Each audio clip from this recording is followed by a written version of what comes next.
Alors, bienvenue à toutes et tous dans ce webinaire sur la solution jeudatavis.com. Est-ce que vous m'entendez bien? Pas de problème de son.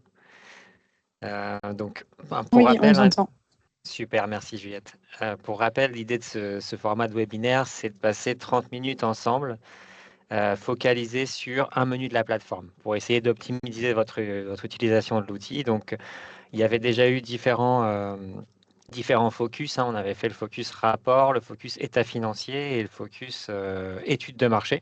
Et aujourd'hui, on se voit pour un petit focus sur le budget prévisionnel. Donc les replays, hein, des précédents focus sont disponibles. Donc voilà, si vous le souhaitez, on pourra aussi vous les envoyer. Je peux vous les mettre dans le chat d'ailleurs. Comme ça, vous les aurez si vous voulez revoir les différents replays. Je vais partager mon écran tout de suite, comme ça on va rentrer dans le vif du sujet. Hop, alors.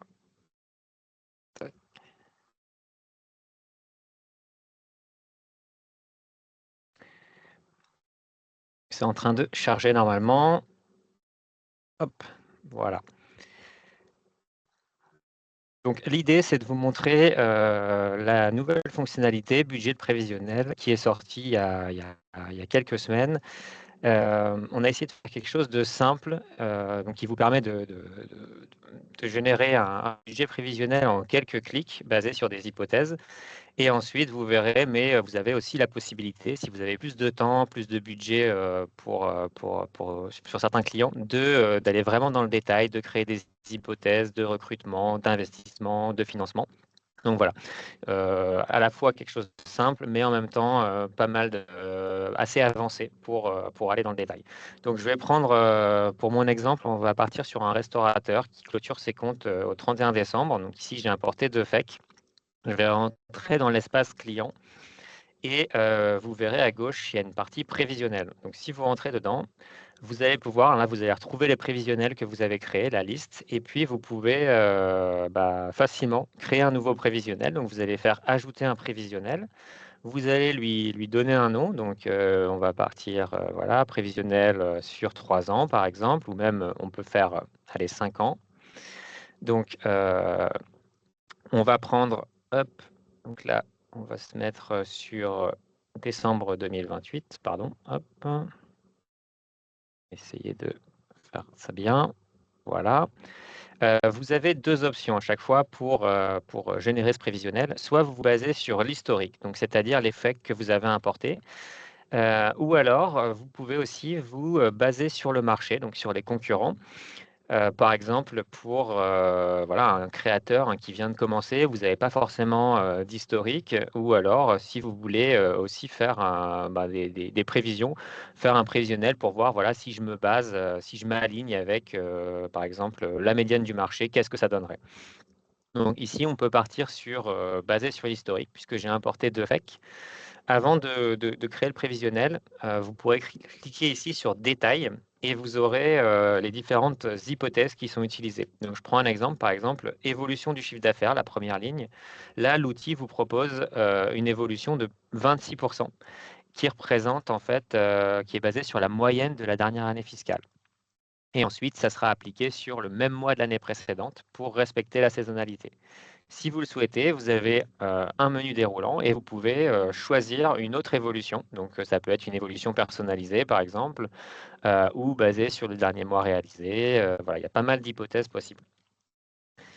Pareil pour les achats directs. Donc, par exemple, là, peut-être que vous allez dire, voilà, bon, 37%, en fait, ça, c'était l'année dernière, mais je vais plutôt me baser sur voilà, une évolution personnalisée de, allez, 5%, par exemple. Et les charges de personnel et les charges externes, bah, bon, voilà, vous pouvez aussi ajuster si vous le souhaitez. Ensuite, vous faites créer. Et là, voilà, le prévisionnel apparaît ici. Donc, si vous cliquez sur la ligne, vous allez rentrer sur ce prévisionnel-là. Vous avez 3 onglets, compte de résultats, bilan et suivi de trésorerie. Une vision un peu graphique que vous pouvez masquer ici en cliquant sur le petit œil. Et ensuite, vous retrouvez voilà, mois par mois les différents postes du compte du résultat, bilan, et puis le suivi de trésorerie en fait, découle du compte de résultat et du bilan. Donc, une fois que vous avez ça, vous pouvez en fait créer des hypothèses dans le compte de résultat et dans le bilan. Le suivi de trésorerie, vous ne pouvez pas le modifier. Il est basé sur les deux premiers onglets. Donc, je vais prendre quelques exemples pour illustrer. Par exemple, votre client, le restaurateur, prévoit de recruter une nouvelle personne, un nouveau salarié. Donc, on va aller sur la ligne charge de personnel et il prévoit de recruter, par exemple, aller en mai, une nouvelle personne. Donc, vous cliquez sur la ligne mai, sur la colonne mai, charge de personnel, et là, vous avez une petite fenêtre qui s'ouvre. Donc, vous allez pouvoir créer une nouvelle hypothèse. Ici, par défaut, il vous propose recrutement. Vous aurez d'autres hypothèses aussi également disponibles. Si vous voulez à chaque fois, quand vous êtes sur une cellule, voir les différentes hypothèses que vous pouvez créer, vous faites créer une hypothèse et en bas à gauche, vous avez comprendre les hypothèses. Et là, pour chaque hypothèse disponible, on va vous expliquer un petit peu comment on procède et voilà comment, enfin plus de détails sur chaque hypothèse. Donc ici, on est sur notre recrutement. On va recruter un CDI, donc on ne va pas renseigner de date de fin. On va choisir le type de recrutement, on va rester sur employé. On va lui mettre un salaire brut de 2 200 € mensuel. Et les charges sociales patronales, bon, on va les laisser comme ça pour l'exemple, ce n'est pas très grave. Je valide.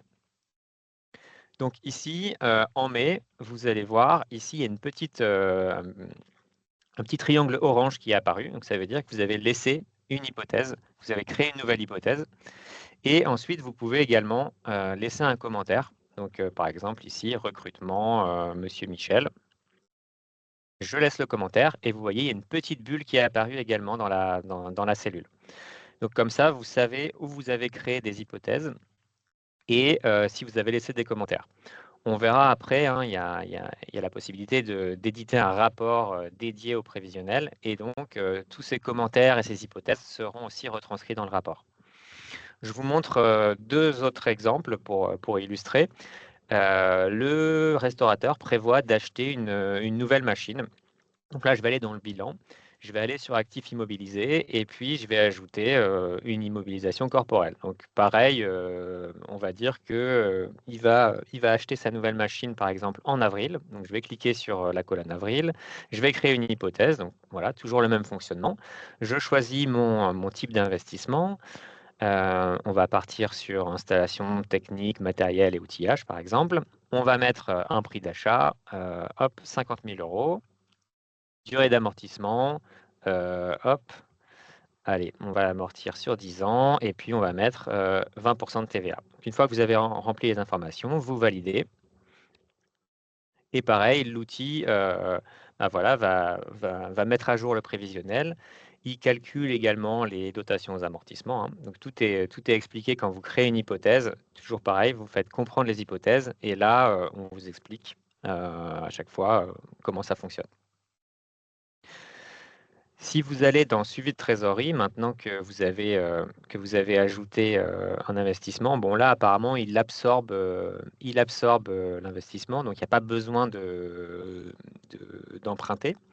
Si par contre, hop, on reprévoit cette fois-ci, hop, par exemple en juin, un gros investissement, on va racheter une machine, mais bon, voilà, je prends un montant assez gros exprès hein, pour vous montrer, mais 500 000 €. Hop. Alors, sur 10 ans, on valide.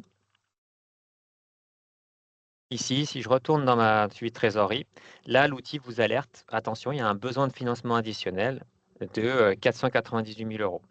Donc ici, je vais pouvoir intervenir sur mon bilan et aller prévoir, créer une hypothèse d'emprunt. Donc là, je vais aller dans le passif, dans mes emprunts et dettes. Je vais aller sur les emprunts et dettes auprès d'établissements de crédit et je vais prévoir, voilà, par exemple, en mai, je vais créer une hypothèse d'emprunt bancaire où je vais pouvoir voilà, emprunter, allez, on va emprunter 550 000 €. Hop, je mets, n'importe quoi, c'est juste pour vous montrer.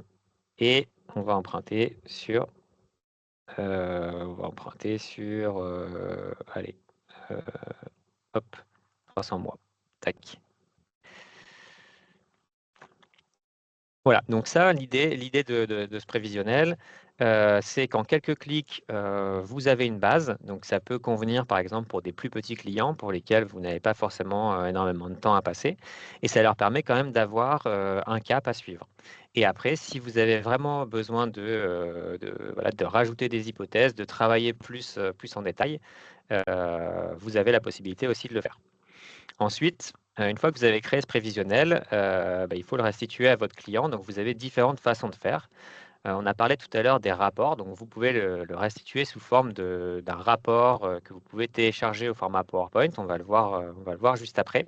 Donc, ça peut permettre aussi de fournir un livrable, par exemple, à la banque, puisque là, dans notre exemple, on prévoyait d'emprunter.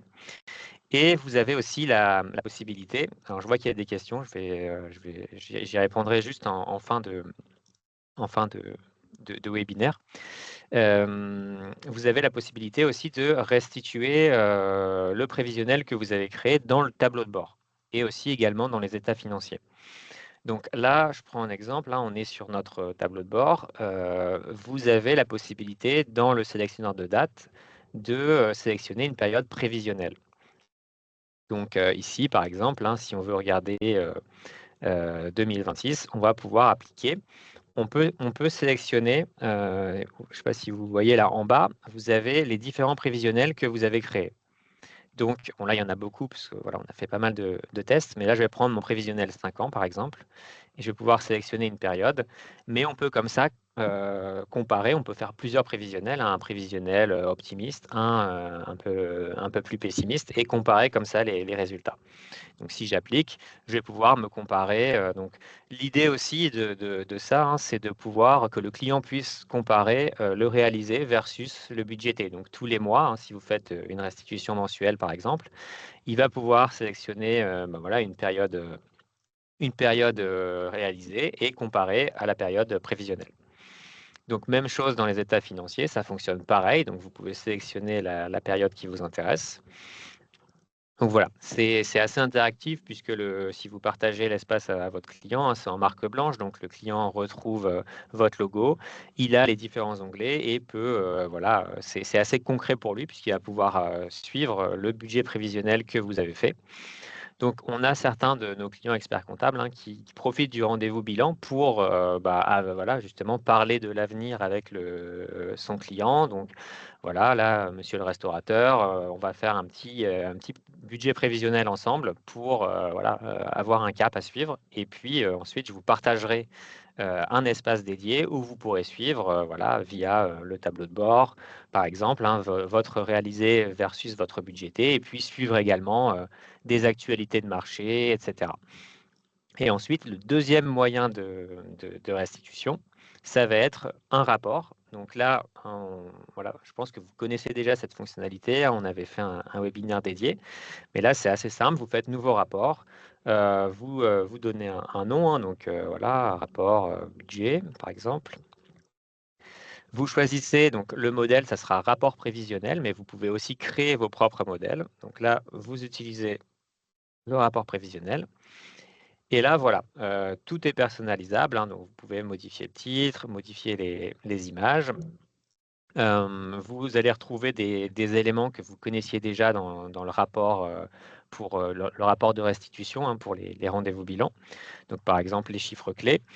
Et après, vous avez des nouvelles slides. Donc, voilà, sur besoin de financement, par exemple. Des slides un peu plus détaillés. Donc là, par exemple, on a une slide compte de résultats détaillés. Dans la slide, vous verrez un calendrier. Là, ça vous permet de choisir la vue. Donc là, on est en vue mensuelle. On peut passer, par exemple, aussi en vue exercice et donc afficher voilà, les différentes années. Hop, donc ça fera une colonne par exercice. Et après, vous pouvez très bien faire une slide comme ça par exercice et ensuite rajouter avec le bouton plus des slides. Donc, ça va être ici dans état financier. Vous pouvez prendre hop, compte de résultats détaillés et rajouter à chaque fois une slide par année, mois par mois, pour avoir le détail. Donc là, l'idée, c'est aussi de concevoir la première fois votre modèle de rapport, ce qui vous convient le mieux. Après, vous avez un peu toutes les slides que vous pouvez retrouver aussi dans les rapports, hein. Donc ça, c'est à vous de voir ce que vous voulez mettre aussi. Et ce qui est intéressant, c'est que vous allez retrouver voilà, des slides explicatifs sur comment est construit le prévisionnel. Et puis, vous allez retrouver également les hypothèses. Donc ça, c'est les hypothèses par défaut qu'on a sélectionnées au début, hein, à la création du prévisionnel. Et ensuite, vous avez vos hypothèses que vous avez créées. Donc ici, par exemple, les immobilisations, les emprunts, charges de personnel. Et puis, vous voyez, on a aussi les notes qu'on a laissées. Donc, recrutement, Monsieur Michel, en mai 2024. Donc, ça permet aussi d'avoir un rapport complet qui synthétise toutes les hypothèses qui ont été retenues. Donc, le rapport, toujours pareil, hein, vous pouvez le télécharger. Donc, il faudra cliquer en haut à droite, télécharger, et vous l'aurez en PowerPoint. Donc, ça vous permet aussi de rajouter d'autres éléments, hein, si besoin, ou de remodifier facilement. Pour le partage, ça se passera sur le menu tableau de bord. Il faudra aller en haut à droite sur d'abord affichage. Donc là, vous allez passer en mode édition. Peut-être que vous connaissez déjà cette partie-là. Donc là, vous voyez, quand on est passé en mode affichage, il y a des icônes qui sont apparues, donc notamment les yeux, qui vous permettent de choisir ce que le client va voir. Donc ici, on va pouvoir décider avant de partager au client, voilà, qu'est-ce que je veux lui partager. Par exemple, ça peut être uniquement les rapports. Donc, hop, alors là, il faut que je rafraîchisse la page. Hop. Voilà, donc ici, par exemple, je décoche l'œil. Donc là, le client va voir uniquement la partie rapport. Si je ne veux pas lui afficher les états financiers, il faut bien que je le masque. Et sur la partie tableau de bord, par exemple, ça peut être quelque chose de très simplifié, gardant uniquement la partie synthèse, ce qui lui permet de comparer son réalisé versus ce qu'on a budgété avec lui. Donc, pour vérifier, vous pouvez aussi lui partager d'ailleurs le prévisionnel complet, hein. Voilà, si c'est un client qui est déjà assez avancé, hein, vous pouvez décider de lui partager. Donc, une fois que c'est fait, vous pouvez vérifier. Ici, en haut à droite, vous avez l'œil, simulation affichage client. Là, vous passez en mode client. Donc là, vous pouvez vérifier avant de lui partager ce qu'il va voir. Donc là, il a son tableau de bord avec uniquement la partie synthèse. Il a le prévisionnel, donc il va pouvoir retrouver les prévisionnels que vous avez créés avec lui, rentrer dedans et consulter. En fait, par exemple, ici, il dit, tiens, qu'est-ce que j'avais prévu avec mon expert comptable? Il va pouvoir voir le commentaire, etc., les différentes hypothèses qui ont été créées. Par contre, il ne pourra pas faire de modifications. Et après, la partie rapport, où il retrouve les rapports qui ont été créés. Et donc, par exemple, voilà, ici, nous, on a créé notre rapport prévis, donc il peut y accéder aussi. Donc ça, c'est vraiment vous qui choisissez ce que vous voulez partager. Mais ça peut être aussi un autre mode de restitution, hein, un peu plus moderne, où le client va pouvoir vraiment se connecter quand il le souhaite à son espace. Donc après, bien sûr, hein, si vous voulez revenir au mode édition, vous recliquez en haut à droite, un retour au paramétrage. Donc là, vous choisissez et une fois que c'est bon, que c'est paramétré, vous enregistrez. Vous pouvez mettre à jour uniquement le tableau de bord du restaurateur ou alors dire, moi, en fait, dans mon cabinet, j'ai 50 restaurants, donc je vais créer un modèle voilà, que je pourrais réutiliser pour tout le monde. Et donc là, voilà, vous rentrez un nom et vous l'enregistrez et vous le retrouverez dans les modèles. Et ensuite, une fois que c'est enregistré, vous avez la possibilité du coup de lui envoyer une invitation. Donc là, vous faites les 3 points en haut à droite, partage, et là, vous renseignez une adresse mail. Donc ici, vous voyez, j'ai partagé à 5 personnes. Si j'ai envie de désactiver le partage, je clique sur le petit sens interdit. Hop, il disparaît. Donc ça veut dire voilà, le dirigeant n'y a plus accès. Donc en un clic, vous pouvez facilement lui couper l'accès à ce tableau de bord, enfin à cet espace en fait. Donc juste pour repréciser, hein, mais quand vous lui partagez, le client reçoit un mail qui l'invite en fait à se créer un mot de passe. Et ça, c'est à faire une fois. Et après, il se connecte quand il veut, donc voilà, sur GeoDataVis, et il a accès à l'interface en fonction de ce que vous lui avez partagé, donc tableau de bord, prévisionnel, rapport. Voilà. Donc voilà un petit peu Petit tour d'horizon. On va regarder un peu. Là, j'ai vu qu'il y avait des questions sur le chat. Alors, si l'immobilisation est financée par fonds propres, peut-on enregistrer un délai de règlement? Par défaut, le règlement est cash. Alors, par défaut, le règlement est cash pour l'instant. Après, c'est quelque chose qu'on pourra peut-être faire évoluer, hein. Enfin, là, je m'avance. Faudra à discuter avec l'équipe technique, mais pour l'instant, en tout cas, par défaut, le règlement est cash. Après, on a quand vous créez au démarrage le prévisionnel, vous avez quand même des délais de paiement clients et fournisseurs, mais par contre, pour tout ce qui est hypothèse d'immobilisation, oui, c'est cash. Peut-on intégrer le prévisionnel sur 3 ans généré dans le module évaluation de jeu DataVis? Alors, peut-on intégrer le prévisionnel sur 3 ans généré dans le module évaluation? J'aurais besoin de précision. Je ne suis pas sûr de comprendre la question. Le module évaluation, vous parlez de l'étude de marché peut-être? J'imagine.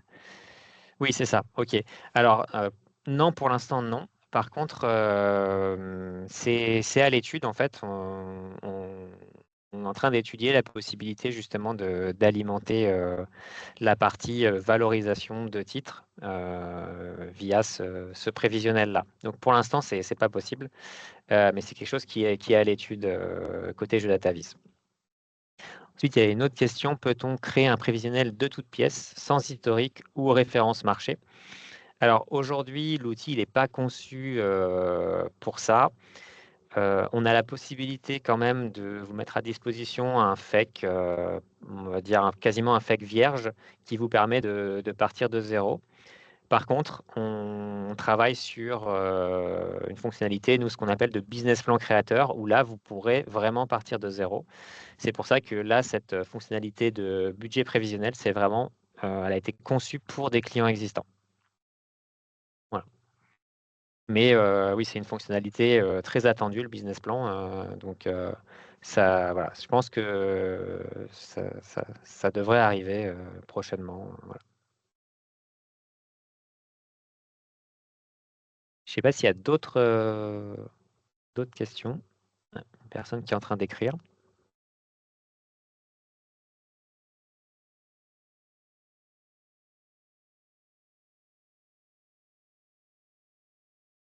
Alors oui, une idée de la mise en place de ce module business plan. Je n'ai pas encore de date. Voilà, je sais que c'est en cours, hein, côté équipe produit. On pourra vous tenir au courant aussi des nouveautés à venir, bah, pourquoi pas lors de prochains webinaires aussi, mais voilà,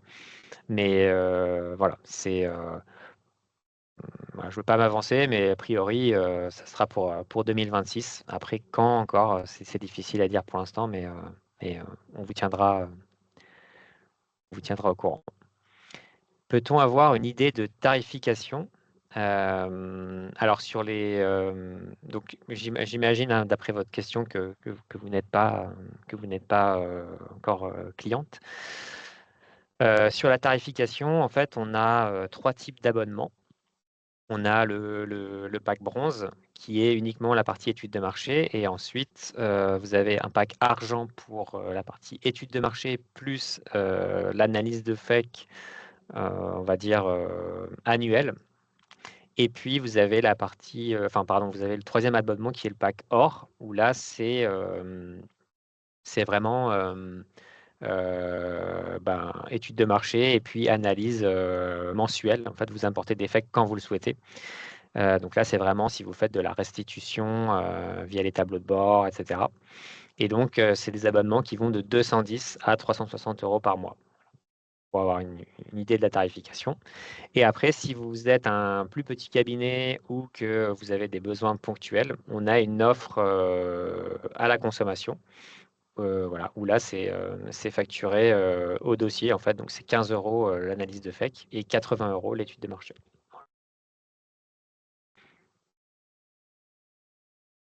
Est-ce qu'il y a d'autres questions?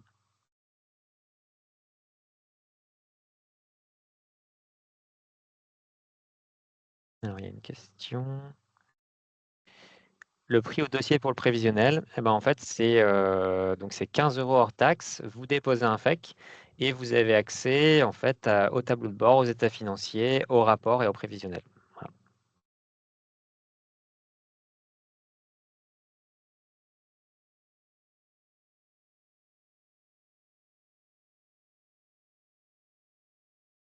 Est-ce qu'il y avait d'autres questions? Là, il n'y en a pas dans le chat. Euh, Bah écoutez, s'il n'y a pas d'autres questions, on va s'arrêter là. On est dans les temps, hein, 11h26. Euh, merci pour votre attention. N'hésitez pas, s'il y a des questions, hein, vous retrouvez le bouton assistance en bas à droite, hein, sur tous les écrans de la plateforme. N'hésitez pas voilà, si vous testez la partie prévisionnelle que vous êtes bloqué, on peut prendre aussi rendez-vous ensemble en visio pour regarder un cas concret avec vous. Parfois, c'est aussi bien d'échanger en direct. Et sinon, vous pouvez voilà, nous envoyer un mail ou nous laisser des messages, hein, si vous avez des questions. Alors, je vois que quelqu'un est en train d'écrire. Ah, voilà, merci beaucoup. Bonne journée. Écoutez, oui, bonne journée à toutes et tous. Puis à très bientôt, hein, pour le prochain webinaire. Au revoir.